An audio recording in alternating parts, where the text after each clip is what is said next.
En enero de 1881, hace casi 150 años, a Lima le tocó vivir uno de los momentos más duros de su vida republicana.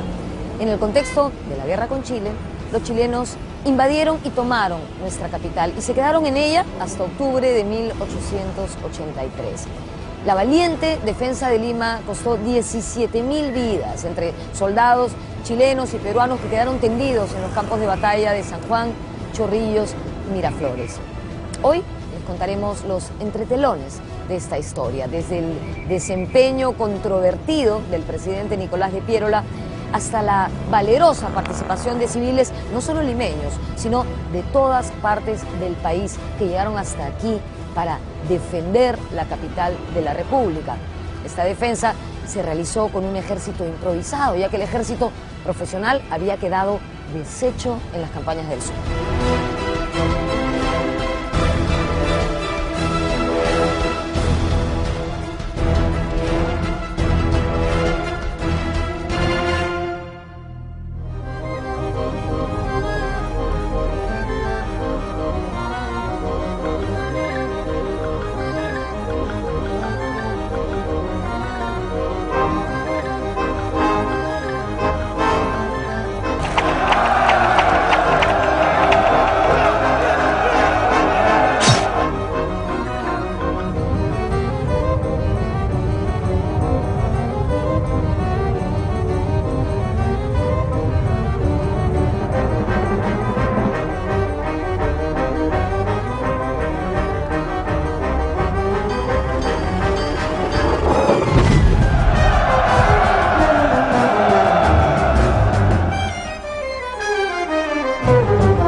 En San Juan pelearon la gente de provincias y los soldados de línea. En Miraflores pelearon los vecinos de Lima. Una batalla mucho más sangrienta porque el vecino que peleaba ahí estaba defendiendo a su familia que estaba en Lima.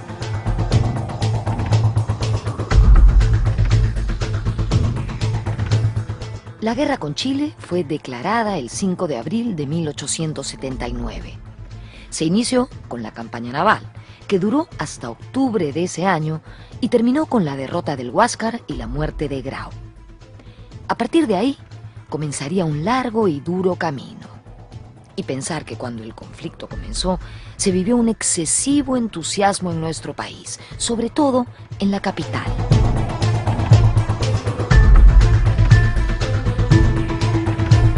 Cuando comienza la guerra, en abril de 1879, en realidad la ciudad lo recibe como una sorpresa. Hay un primer momento de gran entusiasmo, las multitudes salen a las calles, incluso de forma entusiasta se comienzan a formar batallones de reserva dentro de la ciudad. Hay este primer momento explosivo de entusiasmo por la guerra que casi yo pienso que es el resultado de que esa generación en realidad no sabía lo que era una guerra de esa magnitud.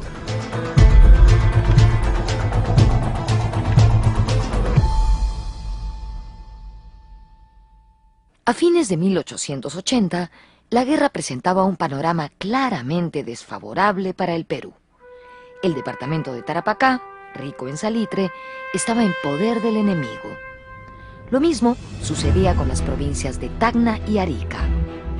El ejército de línea peruano había sido diezmado en la campaña del sur y los maltrechos restos de este ejército regresaban caminando hacia Lima.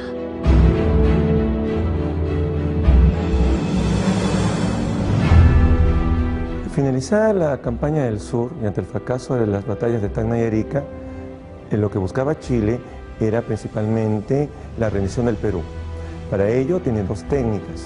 Una es la acción violenta a través de la expedición Lynch y otra es la acción negociada diplomática que se lleva a cabo en Arica en las conferencias de la Caguana, donde participan Perú, Bolivia, Chile y los diplomáticos norteamericanos.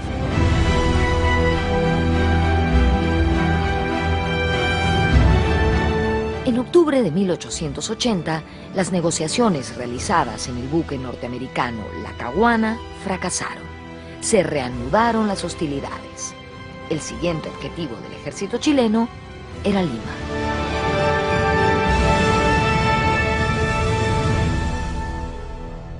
Lima era todavía muy pequeña, tenía cerca de 100.000 habitantes en esa época, donde se iban a alojar las tropas que venían, que en realidad ni siquiera eran ejército, eran simplemente milicias urbanas que llegaban hacia la capital. ¿Dónde se iban a alojar? ¿De dónde salía el dinero para poder mantenerlos a ellos y a las mujeres, las famosas rabonas que los acompañaban?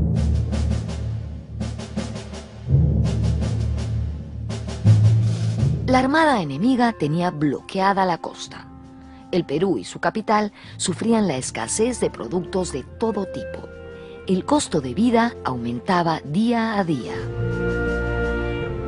El bloqueo comienza en abril de 1880. Se deciden finalmente los barcos chilenos a bloquear el Callao y en ese momento el costo de vida y la calidad de vida de la población, digamos, se ve muy afectada porque los precios se disparan, sobre todo el tema del carbón, el sol billete. El carbón era el elemento energético de aquel momento. El billete peruano se deprecia terriblemente y el Estado comienza a fallar en sus pagos a los empleados públicos, es decir, la ciudad se empobrece y se militariza y se vuelve también una ciudad donde hay mucho hacinamiento. Dos buques chilenos, la Covadonga y el Loa, fueron hundidos cuando bloqueaban puertos peruanos. En represalia, el mando chileno envió una destructiva expedición a nuestra desprotegida costa norte. Dicha expedición estaba al mando del tristemente célebre Patricio Lynch.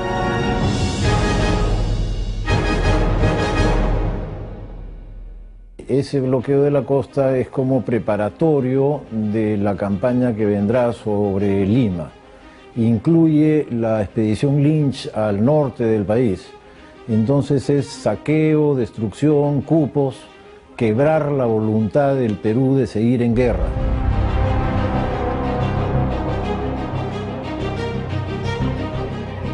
Luego de meses de debates, el mando político y militar chileno decidió avanzar sobre Lima. La explotación del guano y salitre del territorio boliviano y peruano ocupado le permitió a Chile adquirir armamento en plena guerra y emprender la decisiva campaña.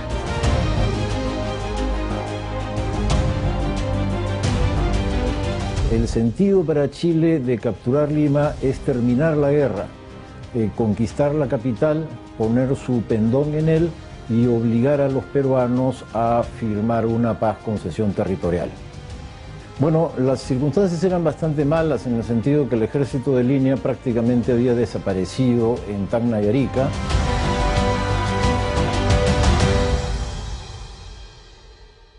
El ejército chileno sumaba más de 25.000 efectivos de infantería, caballería y artillería. El jefe supremo era el general Manuel Baquedano.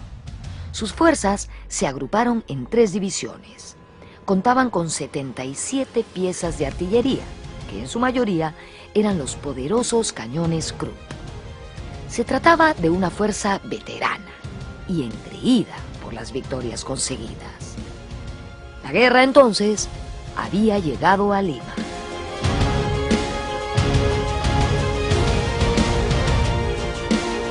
Cuando cae el Huáscar y llegan los cadáveres de Grau y de todos los marinos y comienza la invasión, es en ese momento que yo pienso que la guerra ya se hace cercana, porque la población de Lima ya tiene que ver muy de cerca los estragos reales que produce una confrontación de este tipo, ¿no? Llegan los heridos, se atestan los hospitales y comienzan además a llegar tropas de diversas partes del país.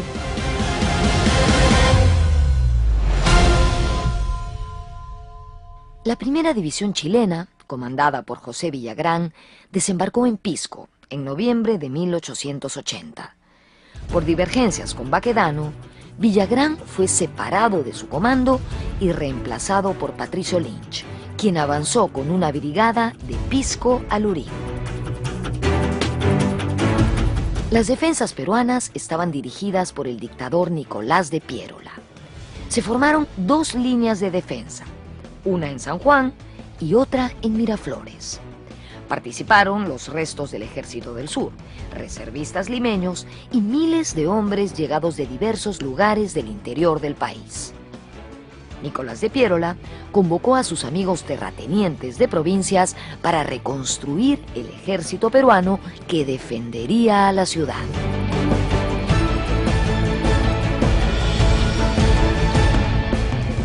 Y estos, que normalmente son terratenientes, gente de poder, convoca a sus clientelas, de tal modo que se hacen presentes en Lima coroneles terratenientes acompañados por peones, trabajadores, gente de pueblo de los diversos lugares del Perú, y ellos serán los que defienden Lima en última instancia.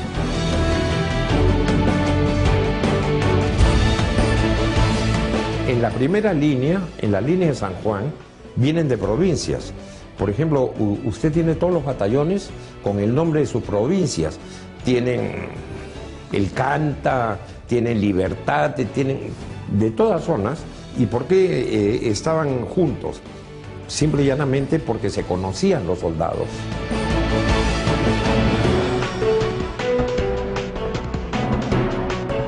Acompañando a los reclutas andinos estaban sus mujeres, quienes eran conocidas popularmente como las rabonas. Ellas cumplían sacrificadas tareas de enfermería y aprovisionamiento.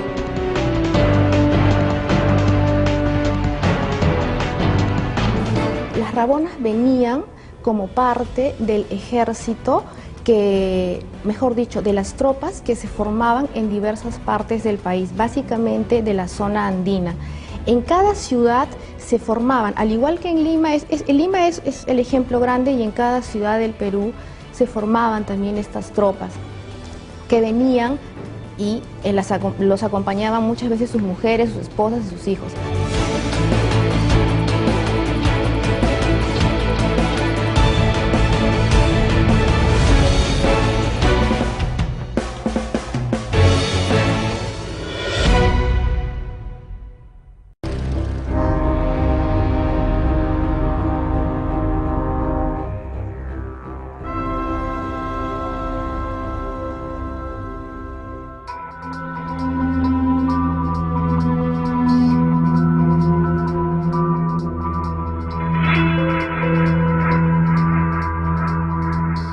La decisión de Piérola de dirigir la defensa de la capital genera hasta hoy polémica.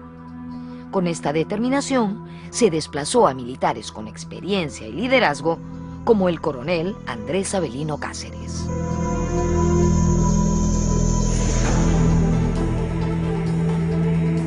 Cuando Nicolás de Piérola toma el poder e inaugura lo que se llama la dictadura, él asume todos los poderes en una sola persona, tanto el poder político como el poder militar, lo cual fue un error. Ya se había demostrado que cuando ocurría eso, descabezabas el Estado y generabas un vacío de poder, como ocurrió con Mariano Ignacio Prado.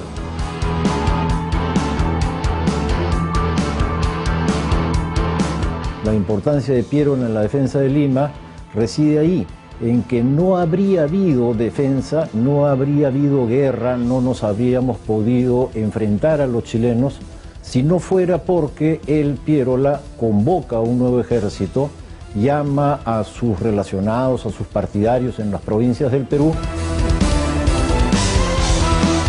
Un personaje que no entiende, digamos, las cuestiones militares, pero que se las da de gran organizador de la defensa de Lima, ¿no? Hace, aparte todo el tema ritual, ¿no? Que le encanta a él, ¿no? Toda la parte, digamos, de los aspectos externos. Pero con grandes problemas con el ejército. O sea, que él no le quiere dar, digamos, el poder total a los militares porque tiene miedo que los militares lo puedan, digamos, derrocar, ¿no? Entonces, en esas dudas nos tiene totalmente a la deriva o un poco vulnerables.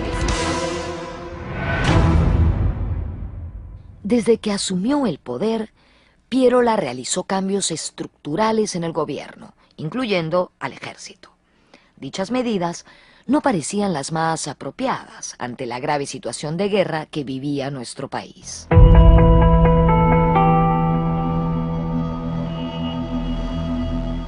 Cambia los ministerios por secretarías, comienza a llevar a cabo cambios en la estructura del ejército, y en plena guerra, y es una de las cosas que me parece más extrañas acerca del gobierno de Pierola, es que se le ocurre hacer muchos cambios. En 1880 él dictamina que se va a cambiar la técnica militar por una novedosa técnica que venía de España, y eran cambios que en la urgencia de saber que en cualquier momento van a invadir la capital o van a intentar invadir la capital, eran cambios que no era el momento para hacer desde mi óptica, ¿no?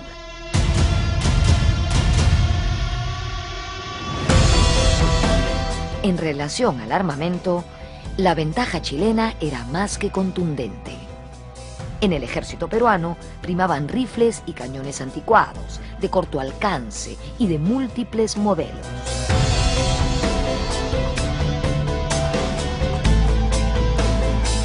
El equipo militar chileno era infinitamente superior al equipo militar peruano. Los modernos cañones Krupp, traídos por los invasores, no encontraban la menor competencia en nuestros cañones, que eran casi siempre de fabricación nacional y de cortísimo alcance. En cuanto a los fusiles, por ejemplo, los peruanos teníamos diversidad de fusiles, los fusiles Remington, los Peabody, y eso nos hacía poco efectivos a la hora de combatir. Los chilenos, por ejemplo, tenían un fusil estándar, generalmente el Comblain. Entonces, cuando estaban en el campo de batalla, era fácil distribuir las municiones entre los soldados en pleno combate. Los chilenos, además, tenían una caballería impresionante, un servicio de mulas extraordinario, mientras que nosotros solamente teníamos una infantería.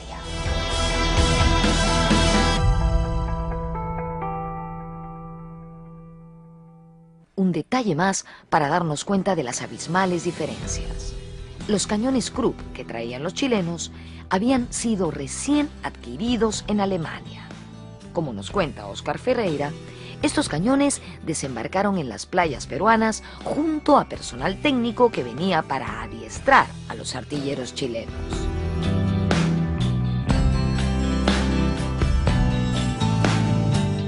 Incluyendo a los técnicos prusianos para armar y probar los cañones.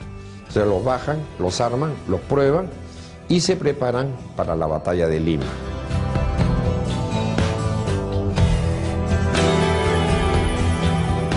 En la campaña de Lima, los soldados peruanos usaron mayor variedad de uniformes que en la campaña del sur. Esto debido a que eran varios grupos, ¿no? Estaba la Guardia Nacional, la Infantería de Marina, los reservistas y algunos otros. El uniforme que fue oficial, por decirlo de alguna manera, era uno que era una chaqueta y un pantalón blancos de algodón, hojotas para los que venían de la sierra y zapatos para los que venían de otro lugar. En cambio, los chilenos estaban toditos uniformados a la francesa. Chaqueta azul, pantalón rojo y su buen par de botas.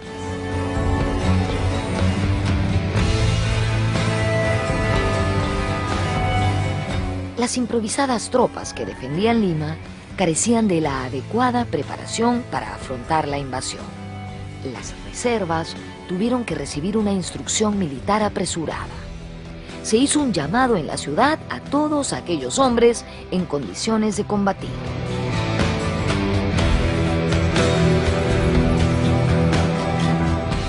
Se comienzan a dar una serie de bandos, digamos, órdenes para que se vayan agrupando de acuerdo a gremios.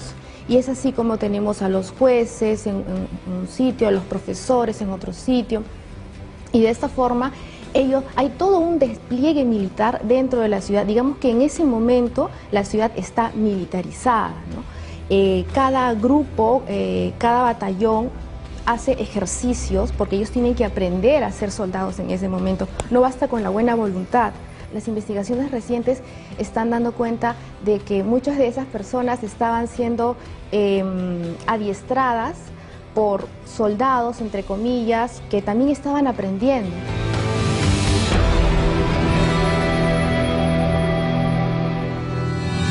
Pierola pensó que el ataque chileno sería de norte a sur, como había sucedido en las campañas anteriores. Este cálculo errado motivó la instalación de baterías de cañones que nunca llegaron a combatir, como las instaladas en los cerros El Pino y San Cristóbal.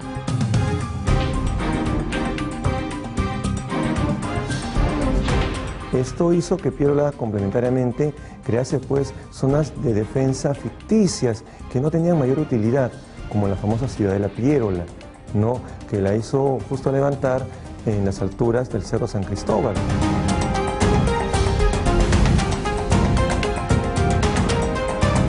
Entonces él creía que venía por Ancón el ataque y que iba a ser de norte a sur. Durante unos meses la población limeña fue convocada a construir reductos, trincheras, parapetos en el norte, incluso se instalaron cañones mirando Ancón. Pero Chile pues al fin y al cabo vino por el sur.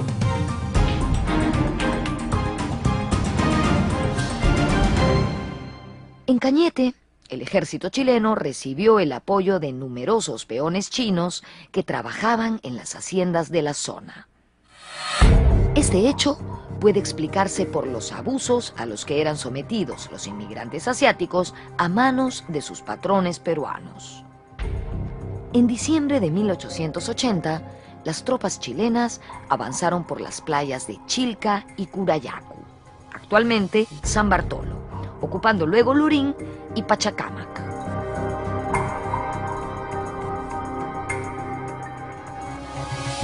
En este transcurso prácticamente no los hostigamos. Como estábamos pensando que venían por el norte, tuvimos que trasladarnos apresuradamente al sur.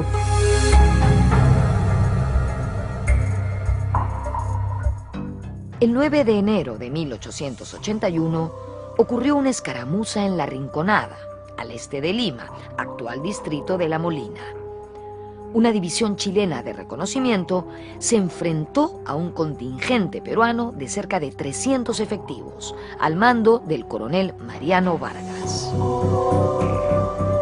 A pesar de su notoria desventaja, la milicia peruana se batió con dignidad.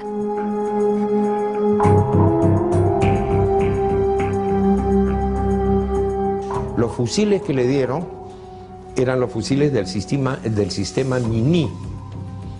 El Mini usa bala de papel con punta de plomo y se carga por la boca. El alcance de un fusil Mini no pasa 400 metros, de ahí la bala se cae por gravedad. Los chilenos entran con los Comblane. El Comblane tiene un alcance de 1200 metros. El Mini le carga 3 tiros por minuto. El Comblane, 12. O sea, usted para neutralizar un fusil Comblane necesitaba 4 fusiles peruanos, 4 minis peruanos.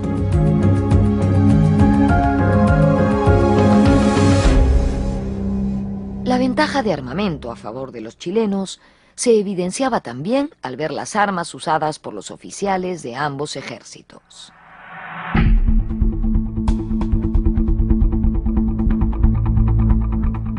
Estoy en el Museo del Instituto de Estudios Históricos del Pacífico y realmente no salgo de mi asombro. No saben lo que es este lugar. Está lleno de piezas únicas, de detalles, botones, balas, sombreros, pañuelos, de los que pelearon en la Guerra del Pacífico, en la guerra contra Chile. Para que se den cuenta de la magnitud de lo que estoy diciendo, les voy a mostrar una cosa. En este lugar está el revólver de Manuel Baquedano, el jefe supremo de las tropas chilenas. Miren, yo les voy a contar algo más, para que se hagan una idea de cuán atrasados estábamos nosotros respecto a las armas, a la artillería, etcétera, al equipo militar. Este era el revólver de Pedro Silva. Acá está su nombre, general de nuestro ejército. Compárenlos. Este era fácil, 20 años más antiguo que este.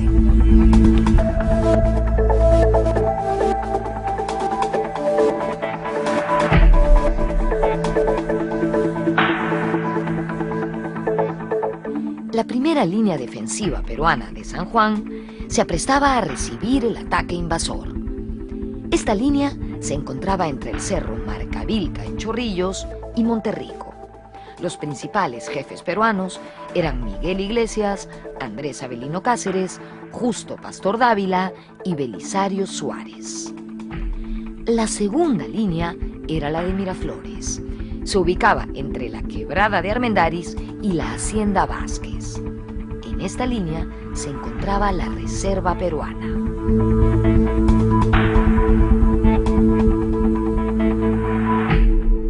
La línea de San Juan eran trincheras, y las trincheras las hacían con una altura no mayor de 40 centímetros. Y le digo porque nosotros las hemos excavado 4 años. ¿No? Y las trincheras se hacían con sacos terreros, o con piedras de la zona, o simple y llanamente con arena.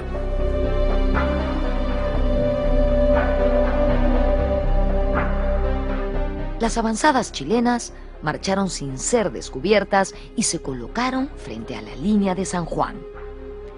La mañana del 13 de enero de 1881, los chilenos atacaron. En los arenales de San Juan, la batalla fue relativamente rápida. Las defensas peruanas fueron sobrepasadas por el mayor número y potencia enemigos.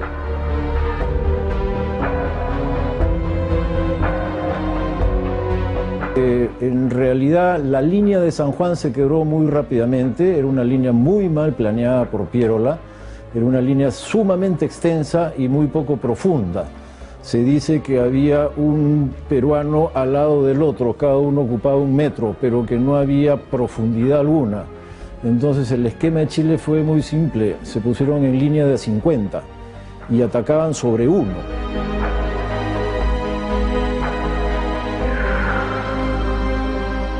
Temiendo ser envuelta por las fuerzas enemigas, el ala izquierda peruana, al mando de Pastor Dávila, se refugió en la línea de Miraflores sin dar batalla.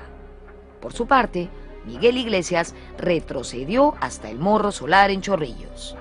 Allí, las fuerzas peruanas venderían cara su derrota.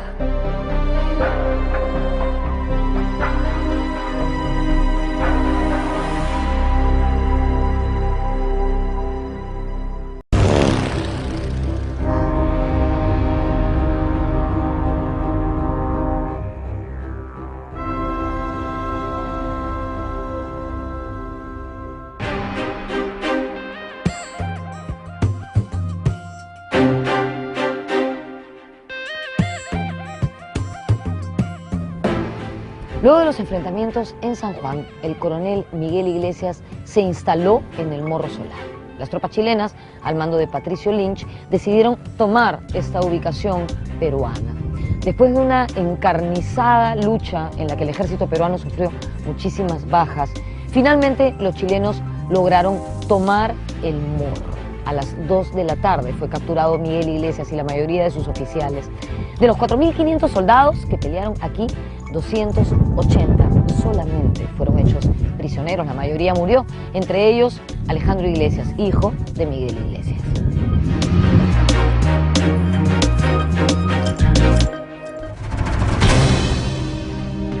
El 26 de julio de 1922, conmemorando el 101 aniversario de nuestra independencia, se inauguró este monumento en homenaje a los caídos en la batalla, en la defensa del Morro Solar.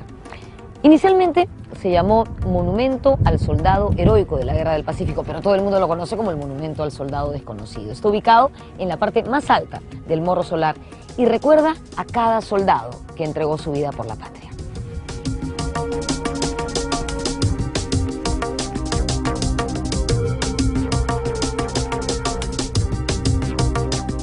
En la última parte de la batalla, muchos combatientes peruanos se reagruparon y pelearon en casas y azoteas de Chorrillos. Allí destacó el coronel arequipeño Isaac Recabarren. Las tropas peruanas, superadas en número, se retiraron a Barranco.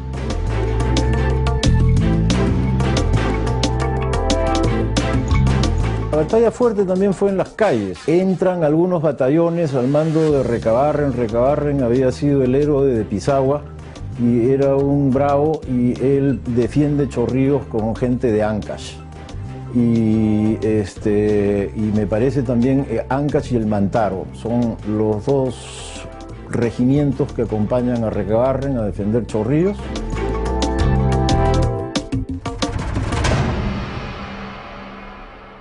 Tras su costosa victoria, algunos cuerpos del ejército chileno cometieron desórdenes e incendios en Chorrillos. La soldadesca saqueó lujosas residencias del exclusivo balneario. Presas del alcohol, grupos de soldados chilenos llegaron a enfrentarse entre sí.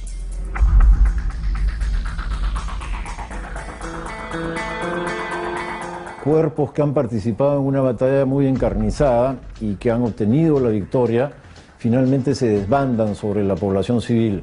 Y la población civil de Chorrillos de aquella época era pues un balneario de lujo. Era como hoy en día, no sé, Asia, un balneario de lujo de gente de muchos recursos que tenía palacetes.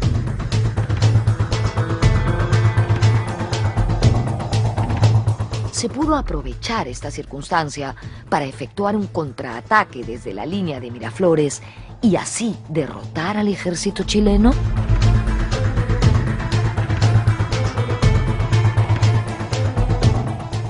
Fue una fuerte polémica si era importante para ese momento atacar a los chilenos. No olvidemos que las tropas chilenas son aproximadamente 26.000.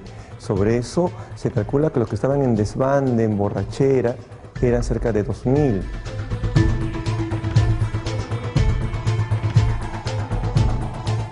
Una fracción del ejército chileno había quebrado la disciplina, pero había como 2/3 del ejército chileno que estaban durmiendo en sus campamentos.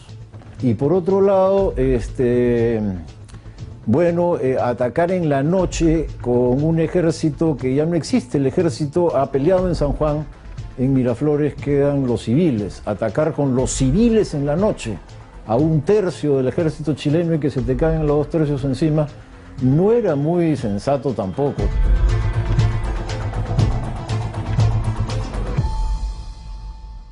En 1996, un equipo de arqueólogos comandado por Óscar Ferreira descubrió el cadáver de un joven soldado peruano.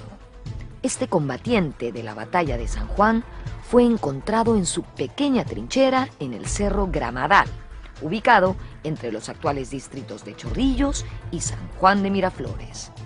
Una bala enemiga había traspasado su abdomen.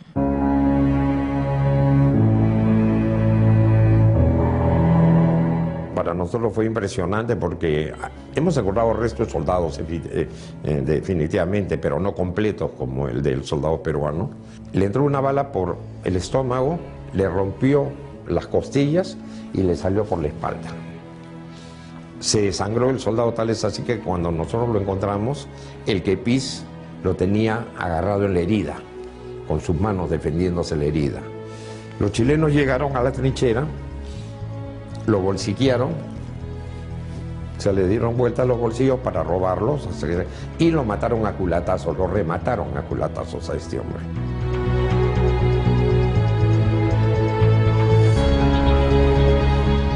Chorrillos y Barranco fueron escenario de incendios, robos y hasta del fusilamiento de 13 bomberos italianos de la bomba Garibaldi de Chorrillos. Esta circunstancia hizo que en Lima cientos de ancianos, mujeres y niños buscaran refugio en embajadas, colegios y barcos extranjeros.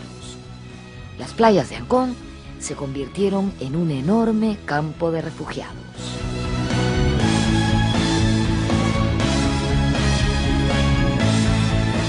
La ocupación de la ciudad es inminente, la invasión de la ciudad es inminente y las personas reaccionan tratando de ponerse a resguardo. El primer vehículo eran siempre los extranjeros, porque los extranjeros eran neutrales, en teoría, ¿no? Porque al final no todos lo eran. Y de esta forma utilizan las residencias de los extranjeros, los consulados, para poder refugiarse, ¿no? También se usan los conventos, ¿no? También se refugian ahí porque son los únicos espacios que piensan que la tropa enemiga va a respetar.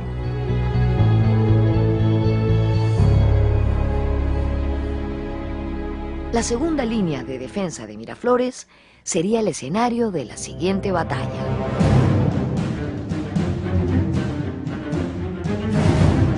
Allí se encontraban 7 reductos, ocupados principalmente por reservistas limeños. En medio de los reductos se ubicaron los restos del ejército de línea sobreviviente de San Juan y los valientes batallones del Callao, guarnición de marina.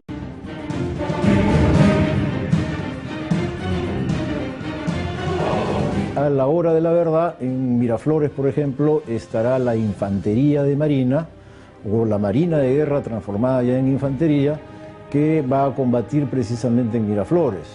Y luego, en orden no de mérito, sino, digamos, de aparición en el curso de la batalla, los reservistas limeños. Estos reservistas limeños son civiles, son abogados, son comerciantes. El reducto número 1 es de comerciantes, el 2 de abogados y de la Universidad de San Marcos, y el 3 de trabajadores, incluyendo trabajadores de mercados.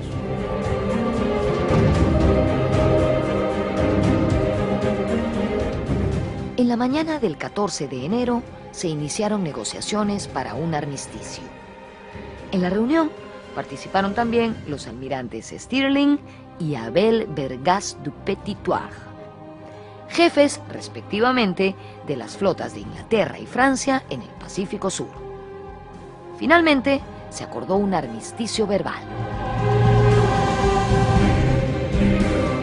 El ejército de Chile no permanece en sus posiciones, sino avanza hasta el borde de las nuestras y se pone frente a frente de los reductos. En ese momento, el mismo comandante general del ejército de Chile, el general Baquedano, acompañado de su Estado Mayor, pasa revista a Barranco.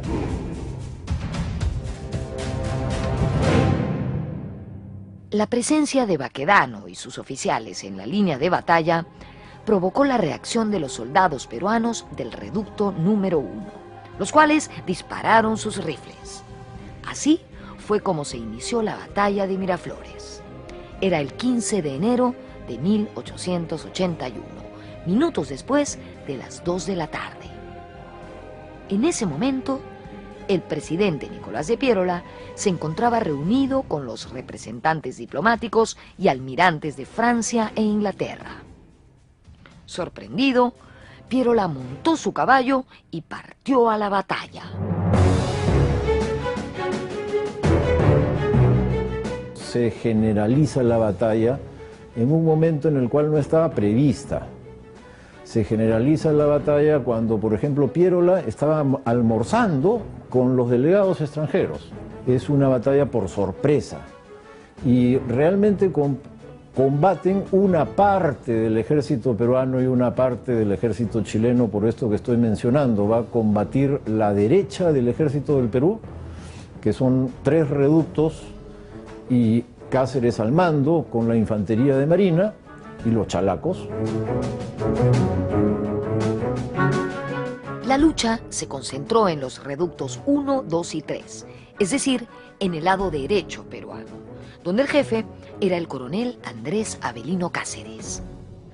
La primera parte de la batalla fue favorable a los peruanos. Cáceres logró resistir el ataque chileno y pasó a la ofensiva, haciendo retroceder a los invasores. En esta carga, que puso en zozobra a los chilenos, sobresalieron los chalacos, al mando del capitán de navío Juan Fanning. Lamentablemente, la falta de refuerzos contuvo el empuje de los dirigidos por Cáceres.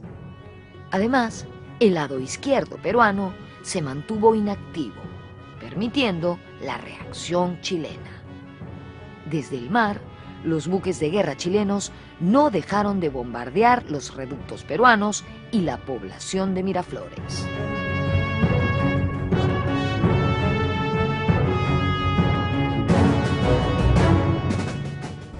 Estamos en el Parque Reducto número 5, que queda en Surquillo. Aquí se ubicó la segunda línea de defensa peruana. Se posicionó el batallón número 10 al mando de un 'hacendado, José León. Como hemos visto en la batalla de Miraflores, del 15 de enero de 1881, los reductos 1, 2 y 3 estaban ubicados al lado derecho de la defensa peruana. Este reducto, el número 5, estuvo ubicado al lado izquierdo de la defensa, pero no recibió órdenes para participar en la batalla. Entonces, sus efectivos se retiraron y abandonaron esta posición. Luego de la tenaz defensa de los reductos 1, 2 y 3, los reductos 4 y 5 fueron atacados, ¡ping!, por la retaguardia.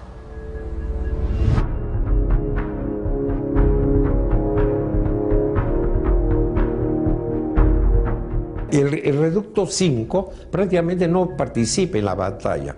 Eso le demuestra la pésima organización de defensa peruana.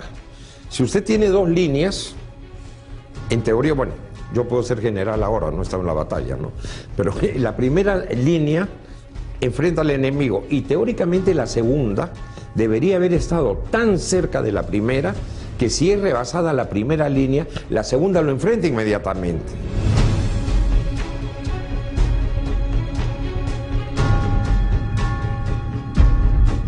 Varios batallones de reserva peruanos fueron disueltos por Pierola.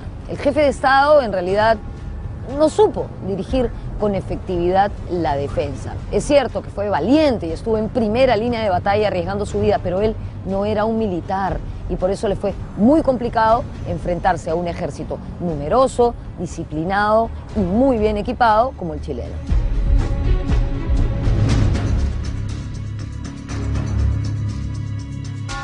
La defensa peruana fue cayendo por tramos. Poco después de las 6 de la tarde, la lucha había concluido.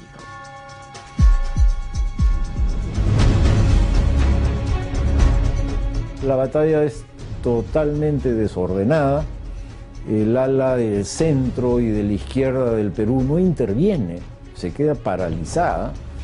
No recibe orden de entrar en la batalla cuando la derecha estaba combatiendo fuertemente, el centro y la izquierda mirando por catalejo, sin intervenir. Y finalmente entonces Chile los aplasta, les da la vuelta también por atrás y los aplasta.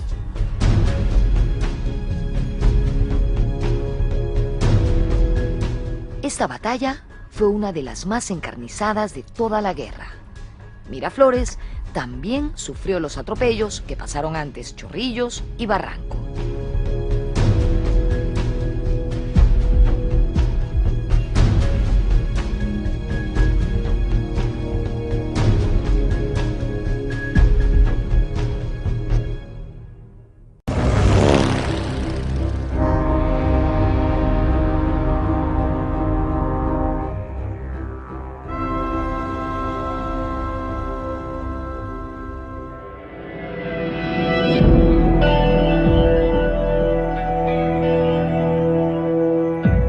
Estoy en el Museo de Sitio Andrés Avelino Cáceres, que está dentro del Parque Reducto número 2 en Miraflores. Y he venido hasta aquí para enseñarles esta enorme pintura, obra de la destacada artista Edna Velarde. Se llama La Batalla de los Reductos y en ella se representa la ocurrida en Miraflores en enero de 1881. Como pueden ver, la magnitud de este enfrentamiento fue realmente grande, claro. Fue la batalla más importante de la Guerra del Guano y el Salitre.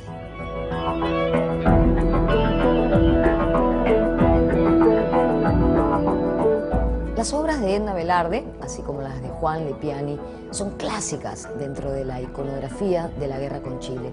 En este museo hay varios óleos de Velarde que muestran los excesos que cometieron los soldados chilenos cuando invadieron la capital. Violaciones, incendios, saqueos. Tal vez los soldados estaban cegados por la victoria y la codicia.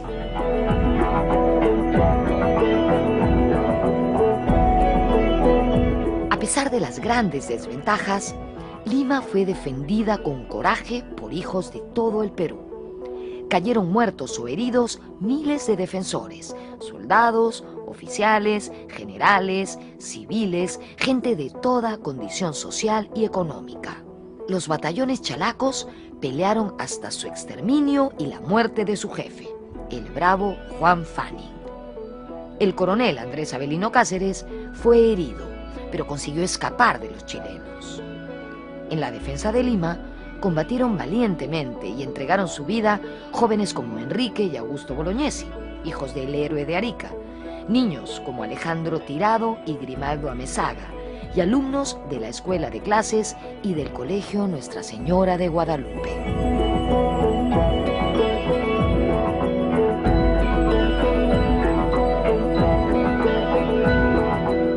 Numerosos profesores y alumnos del Colegio Nacional Nuestra Señora de Guadalupe se batieron durante la guerra con Chile, especialmente en la defensa de Lima.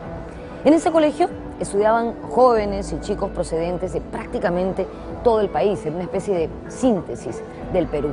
Uno de estos jóvenes fue Manuel Fernando Bonilla. A él le negaron el ingreso a las reservas, porque tenía solamente 13 años, era muy chico, pero él, muchacho terco, porfió y al final terminó inscribiéndose en el batallón número 6. Lamentablemente, Manuel Bonilla murió en la batalla de Miraflores el 15 de enero de 1881, pero allí se convirtió en el niño héroe Manuel Bonilla.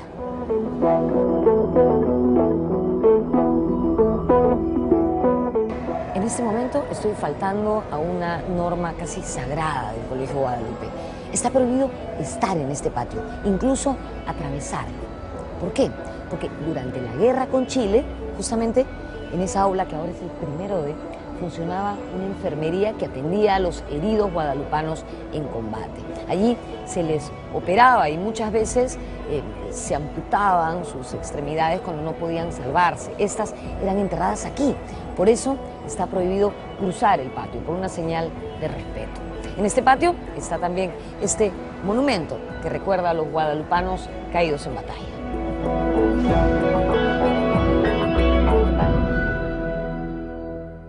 El caos se apoderó de las calles de Lima.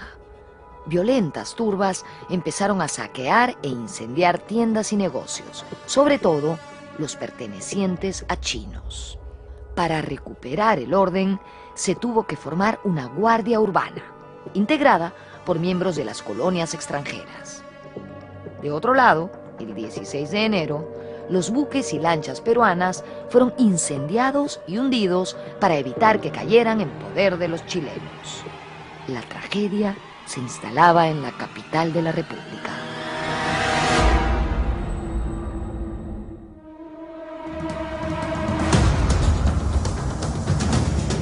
Ante los destrozos ocasionados por los soldados chilenos en Barranco, Chorrillos y Miraflores, se temía que ocurriese lo mismo en la ciudad de Lima. Por eso, los comandantes de las armadas británica, francesa e italiana que se encontraban en el Callao se reunieron con el jefe chileno Manuel Baquedano y el alcalde de Lima, Rufino Torrico. Los militares le exigieron enérgicamente a Baquedano que los soldados chilenos ingresaran a la ciudad en forma pacífica y ordenada. Por su parte, Rufino Torrico se comprometió a desarmar los fuertes que existían en Lima y a mantener el orden público.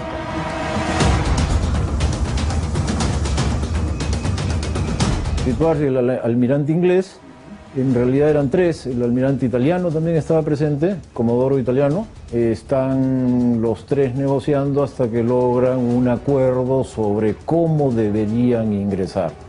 Y esto es para evitar la quema que había ocurrido en Chorrillos y también en Barranco.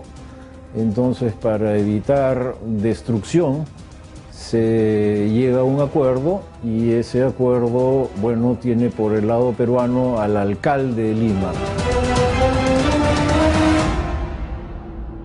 El contraalmirante francés Bergas de Petit-Thouars fue el extranjero que se mostró más decidido a evitar la destrucción de Lima. Por ello, cuando murió en 1890, el Consejo Provincial de Lima inició una suscripción popular con el fin de comprar en Europa un retrato suyo. En 1924, durante el gobierno de Augusto B. Leguía, se inauguró este monumento, que está a la altura de la cuadra 4 en Petit-Thouars, más o menos por el Estadio Nacional. Monumento que recuerda la gratitud de la ciudad de Lima a este francés.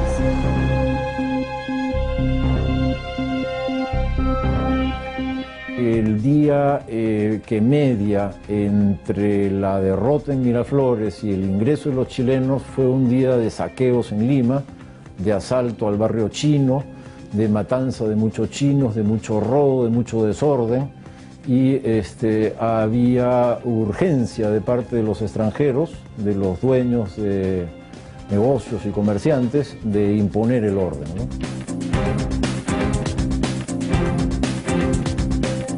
La mañana del 17 de enero de 1881, tropas chilenas especialmente seleccionadas por sus jefes ingresaron a Lima.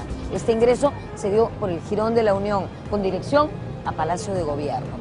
Varios comercios y casas de esta zona izaron banderas de varios países. Su idea era protegerse ante el temor de lo ocurrido en Barranco, Chorrillos y Miraflores, donde se saquearon locales y no se respetaron ni a los civiles ni a los extranjeros.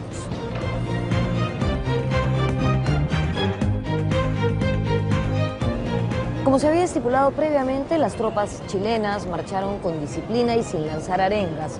Pero tiempo después, estas mismas tropas ocasionarían varios destrozos. Por ejemplo, convirtieron la Biblioteca Nacional en un cuartel, se llevaron documentos y libros de allí, robaron obras de arte de muchos sitios e incluso sustrajeron instrumentos científicos de la Facultad de Medicina de la Universidad Nacional Mayor de San Marcos.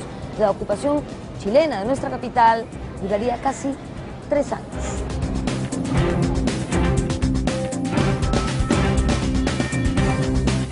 Ese tema se ha especulado mucho acerca de que si la ciudad estaba embanderada, por algún motivo se ha querido creer de una parte de la historiografía que esto denotaba que la gente realmente no estaba muy comprometida con la causa peruana durante la guerra.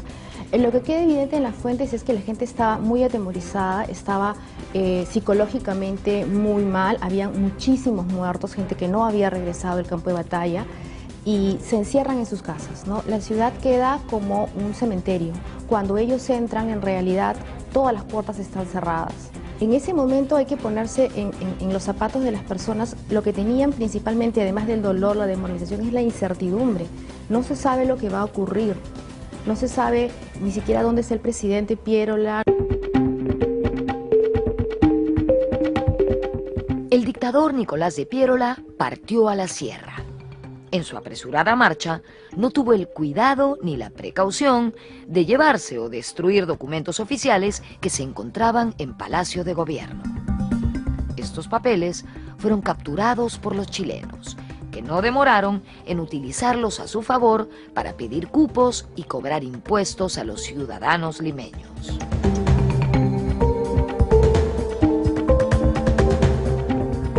Entonces los chilenos llegan a Palacio y encuentran todos los documentos de todos los ministerios, porque estaban ahí, o sea, porque los ministerios, todos los ministerios, digamos, operaban en Palacio de Gobierno.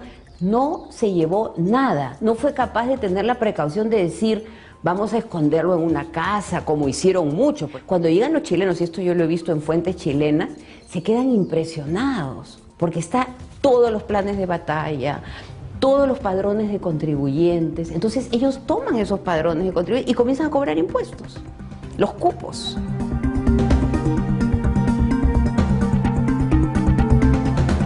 Con la toma de la capital, los chilenos pensaron que llegaría la rendición, pero no fue así. Uno de los más experimentados y capaces jefes militares peruanos dirigiría la resistencia en la sierra y salvaría el orgullo nacional y el honor del ejército. Ese hombre fue el coronel ayacuchano Andrés Avelino Cáceres. Pero la capital recién sería desocupada en octubre de 1883, luego de firmado el Tratado de Ancón. Y no fue hasta agosto de 1884 que los chilenos abandonarían todo el territorio nacional. La nefasta guerra y la ocupación habían durado 5 años y 4 meses.